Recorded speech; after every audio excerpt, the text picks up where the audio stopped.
जगभर आणि देशात लाखो भक्त असलेल्या साई संस्थांच्या 2 कर्मचाऱ्यांची चाकूने भोसकून हत्या करण्यात आली आहे। या घटनेने प्रचंड खळबळ उडाली आहे। विशेषतः साई भक्तांमध्ये या घटनेचे पडसाद उमटत आहेत। साई संस्थांच्या 2 कर्मचाऱ्यांची चाकूने भोसकून हत्या केल्याची बातमी शहरभर पसरली आणि शिर्डीतील लोक एकत्र जमा झाले। साई संस्थांचे कर्मचारी सुभाष साहेबराव घोडे यांची कर्डोबा चौक येथे हत्या करण्यात आली, तर नितीन कृष्णा शेजल यांचे सापुरे शीतल येथे त्यांचा खून करण्यात आला। तसेच कृष्णा दहेरकर हे खुनातून बचावले आहेत। शिर्डीत रक्तरंजित थरार, एकाच रात्री 2 खून अशा प्रकारची बातमी शिर्डी शहरामध्ये पसरली आणि तालुक्यातून लोक एकत्र आले। हत्येचे पडसाद शहरात उमटले असून नागरिकांनी एकच या घटनेचा निषेध केला आहे। अशाच प्रकारची घटना जून 2021 मध्ये घडली होती। त्यामध्ये राजेंद्र धीवर या कर्मचाऱ्याचा खून करण्यात आला होता।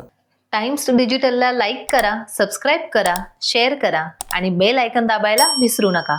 पाहत रहा टाइम्स डिजिटल।